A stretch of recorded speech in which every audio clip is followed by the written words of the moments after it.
Bonjour et bienvenue. Aujourd'hui, on s'attaque à une question immense en fait, Mhm. posée il y a plus d'un siècle par Henry Drummond, mais qui résonne toujours. Qu'est-ce qui compte vraiment? Le bien suprême, quoi. Oui, le summum bonum, comme il disait. Et notre base, c'est ce fameux discours de Drummond, The Greatest Thing in the World. Exactement. Un classique basé sur le chapitre 13 de la première lettre aux Corinthiens, le fameux hymne à l'amour. C'est ça. Un discours donné à des étudiants, au départ, mais qui a eu un écho incroyable. Tout à fait. Et donc, on va explorer ensemble des extraits de ce texte. Notre mission, si on peut dire, c'est de plonger dans son argumentation. Pourquoi il dit que l'amour, avec un grand A, pour le concept, c'est pas juste important, Non. mais c'est la plus grande chose. Plus grande même que la foi ou le sacrifice. Minement. D'abord, comment il compare l'amour à d'autres dons très estimés. D'accord. Ensuite, son analyse, ce qu'il appelle le spectre de l'amour, les différentes facettes, quoi. Le spectre, j'aime bien l'image. Oui. Et enfin, pourquoi c'est la seule chose qui dure vraiment, qui est éternelle selon lui. Parfait. Alors commençons par ces contrastes. Drummond cite Paul. Quand j'aurai même toute la foi, jusqu'à transporter des montagnes, si je n'ai pas l'amour, je ne suis rien. C'est c'est radical quand même. Ah oui, c'est très fort. Comment il justifie ça? Que l'amour passe avant la foi, qui est souvent vue comme la base de tout. Alors, son raisonnement est assez subtil. Il ne dit pas que la foi n'est rien, attention, hein. Non, bien sûr. Il la voit comme un câble, tu vois. Le câble qui nous relie à Dieu. D'accord, l'image est claire. Mais dit-il, le but, c'est pas juste d'être connecté. Le but, c'est de devenir comme ce à quoi on est connecté. De ressembler à Dieu, donc. Voilà. Et il rappelle cette autre phrase. Dieu est amour. Donc, si la foi est le moyen, Hmm. et devenir comme Dieu, qui est amour, c'est la fin, logiquement, la fin est plus grande que le moyen. Ah oui, vu comme ça. L'amour, la fin, est supérieur à la foi, le moyen. C'est lumineux comme distinction. C'est ça. Et il applique ça à d'autres choses, comme l'éloquence. Parler superbement, mais sans amour. Et c'est juste du bruit, un airain qui résonne, une cymbale qui retentit. Des mots vides, quoi. Ça ne touche pas vraiment, ça ne transforme pas. Exactement. Ça peut impressionner peut-être, mais ça ne construit rien de durable.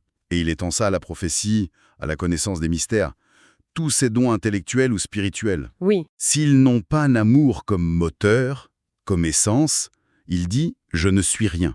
C'est sans appel. ce qui est peut-être encore plus surprenant, c'est la distinction avec la charité, l'aumône. On pense souvent que c'est ça l'amour en action. Donner. Oui, c'est une confusion fréquente. Pour Drummond, l'aumône, c'est juste une expression possible de l'amour, une facette. Pas l'amour lui-même. Non, parce qu'on peut donner pour plein d'autres raisons en fait. Par devoir, pour calmer sa conscience, Ah oui. sans qu'il y ait une vraie connexion, une vraie empathie. Il dit même que le véritable amour pourrait parfois conduire à ne pas donner. Ne pas donner. Comment ça? Si donner par facilité, sans réfléchir, ça entretient une situation néfaste pour la personne à long terme, par exemple. L'amour véritable cherche le bien profond de l'autre. D'accord. Donc l'acte extérieur ne suffit pas, il faut regarder la motivation intérieure. C'est une nuance importante. Très importante. Et ça culmine avec le sacrifice suprême, quand je livrerai même mon corps pour être brûlé. Même ça, sans amour, cela ne me sert de rien. Le martyr, inutile. C'est ce qu'il affirme. C'est très fort. Et il illustre ça avec David Livingstone en Afrique. Oui, l'explorateur. Drummond y avait voyagé lui-même, et il raconte avoir parlé à des gens qui se souvenaient de Livingstone, des années après sa mort. Et qu'est-ce qu'il disait? Ils ne comprenaient pas forcément sa langue ou ses prêches, mais ils avaient senti quelque chose. Ils avaient senti l'amour qui émanait de lui. Ah, C'est le caractère, tu vois, imprégné d'amour, qui parle à tout le monde, au-delà des mots. Pour Drummond, partir au bout du monde, risquer sa vie, si ce n'est pas porté par cet amour profond, c'est vain. l'homme et le message. Voilà, c'est l'idée. Bon, ces contrastes posent bien l'importance de l'amour. Mais alors, qu'est-ce que c'est, concrètement? C'est là qu'il utilise cette image du spectre. Oui, exactement, il dit « l'amour, c'est comme la lumière blanche ». Mhm. Simple en apparence, mais si on la fait passer dans un prisme, le prisme ici, c'est le texte de Paul, elle se décompose. En couleur. Voilà, en couleurs, en éléments distincts. Et il en identifie 9, basés sur les versets 4 à 7 du chapitre 13. 9 ingrédients. Ouf, ça fait beaucoup. On peut peut-être se concentrer sur quelques-uns. Les plus marquants. Oui, bien sûr. Plutôt qu'une liste à l'après-vert, regardons quelques couleurs clés. Il commence par la patience. Love suffereth long. La patience. Mais attention, c'est pas juste subir en serrant les dents. C'est une capacité à endurer, à attendre calmement, sans s'aigrir. Une force tranquille, quoi. D'accord. Et après la patience? Vient la bonté. And is kind. Ça, c'est l'amour actif. Le désir de faire du bien, concrètement. De rendre les autres heureux par des gestes simples. Des actes de bonté? Oui, Drummond insiste là-dessus. Il rappelle comment Jésus, dans les récits, passait du temps à faire des choses simples, mais bonnes pour les gens. Patience et bonté. Le côté passif et le côté actif, en quelque sorte. Quoi d'autre ressort? Il y a l'humilité. Love vaunteth not itself, is not puffed up. Ne pas se vanter, ne pas enfler d'orgueil.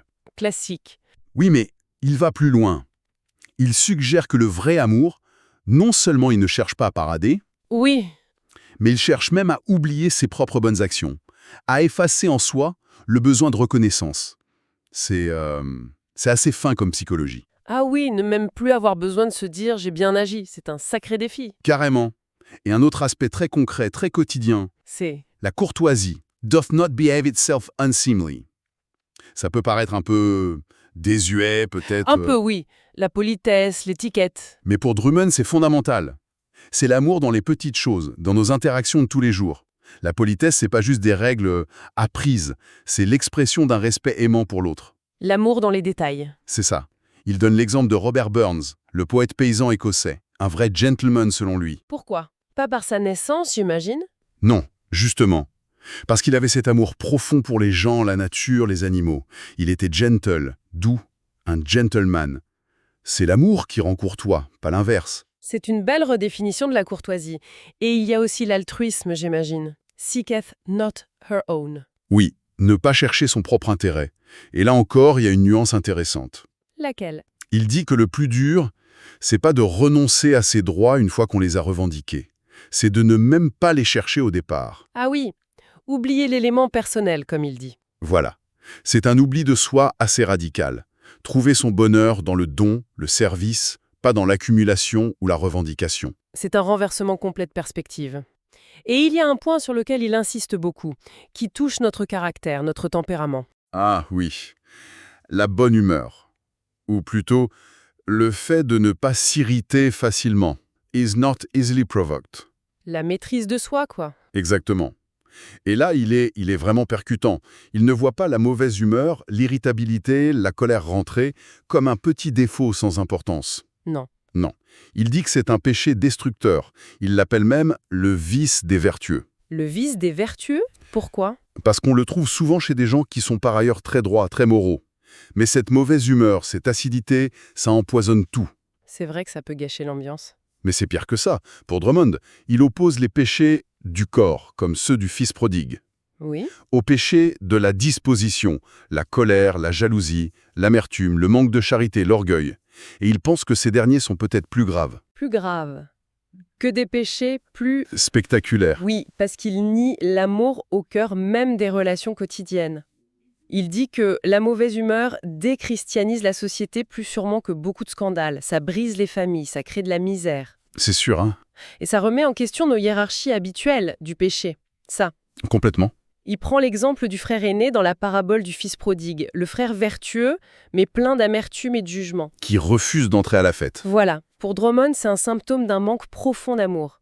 Et la solution, c'est pas juste de serrer les dents, de vouloir être calme. Non. Non, ça ne marche pas. C'est une transformation intérieure qui est nécessaire, par l'esprit du Christ, par l'amour reçu. C'est puissant comme analyse de la mauvaise humeur. Et il y a aussi, pour compléter le tableau, la générosité, ne pas être envieux. Oui, ne pas jalouser le succès des autres, même dans le même domaine. L'absence de malice. Faire confiance, ne pas toujours soupçonner le pire. Exactement. Croire en l'autre, c'est essentiel pour l'aider à grandir. Et la sincérité. Se réjouir de la vérité, pas de l'injustice ou des fautes d'autrui. Tout ça dessine un portrait, exigeant mais beau. Comment on fait pour faire grandir ça en nous? Alors, Drummond propose 2 chemins, qui sont complémentaires en fait. D'accord. Le premier? C'est la pratique. Tout simplement. L'amour, c'est pas juste un sentiment qui nous tombe dessus. C'est un caractère. Et un caractère, ça se travaille. Comment? Dans la vie de tous les jours, la vie est une salle de classe, dit-il. Les petites frustrations, les gens difficiles, les tentations. Oui. Tout ça, c'est des occasions de pratiquer la patience, la courtoisie, l'humilité, l'altruisme. Il cite Goethe. Le talent se développe dans la solitude, le caractère dans le courant du monde. Il faut se jeter à l'eau, quoi. Pas rester dans sa bulle. C'est ça. S'engager dans les relations, même quand c'est compliqué. C'est là que ça se joue. D'accord, la pratique. Mais il semble dire aussi que nos efforts seuls, notre volonté, ça ne suffit pas. C'est le deuxième chemin, la contemplation. Il dit « l'amour, c'est un effet Un effet. ». Oui. On ne peut pas le fabriquer nous-mêmes juste en le décidant. Il y a une cause à cet effet. Et cette cause, c'est? C'est de contempler l'amour parfait, l'amour de Dieu manifesté en Christ. De se laisser imprégner par cet amour-là. Il cite le verset « Nous aimons parce qu'il nous a aimés le premier ». Ah oui, le fait de se savoir aimer. C'est déclenche l'amour en retour. C'est comme un aimant qui magnétise un bout de fer à proximité. L'amour agit par induction, dit-il. Contempler l'amour divin nous transforme et nous rend capables d'aimer. C'est une sorte de réceptivité spirituelle alors. Oui. Il faut s'exposer à cet amour, méditer dessus, l'accueillir. Il donne l'exemple d'un garçon mourant à qui un pasteur dit simplement « Mon garçon, Dieu t'aime ». Et cette simple phrase change tout pour lui. Donc c'est un mélange. L'effort conscient dans la pratique quotidienne Oui, et cette ouverture, cette contemplation de l'amour source. tout à fait. C'est comme ça que ce spectre, ces 9 couleurs, peuvent devenir une réalité en nous, pas juste une belle liste. D'accord. Après cette analyse en profondeur, Drummond arrive à sa défense finale. Pourquoi l'amour est la plus grande chose? Et son argument massu, c'est la durée, la permanence. C'est exactement ça. L'amour ne périt jamais, ou ne faillit jamais selon les traductions. C'est la clé de voûte de sa conclusion. Et comment il le prouve? En reprenant son jeu de contraste. Mais cette fois, il montre que tout le reste, tout le reste est temporaire, éphémère. Même les choses les plus précieuses? Même. Il prend les prophéties. Elles s'accomplissent, et puis c'est fini. Elles passent. Les langues. Les langues qu'on parle? Oui. Elles disparaissent. Le grec ancien, le latin. Même les langues modernes. Évoluent, meurent. Il dit que même le langage de Dickens deviendra désuet un jour. C'est vrai. Et puis il s'attaque à la connaissance. La connaissance disparaîtra. Ça, c'est fort. Ah oui, surtout à notre époque où on valorise tant le savoir, l'information. Carrément. Et c'était déjà audacieux à son époque. Il dit « le savoir devient obsolète à une vitesse folle ». Il donne des exemples. Oui, très concret. Il dit qu'un écolier de son temps en sait plus sur certains points de physique que Newton, que les encyclopédies se périment, que les journaux d'hier sont bons à jeter. C'est assez réaliste en fait. Il cite même un grand médecin de l'époque, Sir James Simpson, Oui. qui disait que les livres de médecine écrits par son oncle 10 ans plus tôt étaient déjà inutilisables. Imagine ce qu'il dirait aujourd'hui. Avec l'IA, la recherche qui explose. Oui, c'est une perspective assez vertigineuse sur la relativité de notre savoir. Tout ça pour dire ces choses sont utiles, bien sûr, mais temporaires. Aujourd'hui, nous connaissons en partie, nous voyons au moyen d'un miroir, d'une manière obscure. Tout est partiel, éphémère. Sauf? Sauf l'amour. Il cite la fin du chapitre 13. « Maintenant donc, ces 3 choses demeurent. La foi, l'espérance, l'amour. Mais la plus grande de ces choses, c'est l'amour. » Pourquoi la plus grande? Il suggère que même la foi, qui deviendra vision directe, et l'espérance, qui sera accomplie, Oui. pourrait en un sens passer, se transformer. Mais l'amour, puisque Dieu est amour, et que Dieu est éternel, l'amour doit durer. C'est l'essence même de la réalité éternelle. C'est la seule monnaie qui aura cours pour toujours, comme il dit, la seule chose qu'on emporte vraiment. Voilà. Et il va même plus loin sur le lien entre amour et vie éternelle. Comment ça? Il pose la question, au fond, pourquoi on veut vivre, demain, ou pour toujours? Quelle est la raison la plus profonde? Et sa réponse? C'est pour aimer et être aimé. Il dit que le désespoir ultime, le suicide, vient souvent de l'absence d'amour, du sentiment de n'être aimé par personne et de n'aimer personne. C'est une vision assez existentielle. Oui. Et il connecte ça à la définition que Jésus donne de la vie éternelle. C'est qu'ils te connaissent, toi, le seul vrai Dieu, et celui que tu as envoyé, Connaître Dieu. qui est amour. Donc connaître Dieu, c'est entrer dans l'amour. La conclusion logique pour Drummond, c'est aimer égale vivre. Aimer pour toujours égale vivre pour toujours. Et être perdu, alors? C'est vivre sans amour. Être sauvé, c'est entrer dans l'amour, demeurer dans l'amour. C'est très fort comme équation. Aimer égale vivre. Et ça culmine avec sa lecture du jugement dernier. Oui, la grande scène de Matthieu 25, les brebis et les boucs. Le tri final. Et Drummond martèle, le critère, le test final, c'est pas « qu'est-ce que tu as cru ? Quelle était ta doctrine ? Ton église ?» Non, C'est c'est « comment as-tu aimé ? Très concrètement, as-tu nourri celui qui avait faim, accueilli l'étranger, visité le malade, habillé celui qui était nu ?» des actes d'amour très pratiques. Oui, et ce qui condamne, ce ne sont pas tant des fautes actives que des omissions. Ne pas avoir fait ces choses, ne pas avoir aimé en acte. L'indifférence, en somme. Pour Drummond, cette absence d'amour pratique prouve qu'on n'a jamais vraiment connu Dieu. Qui est amour ?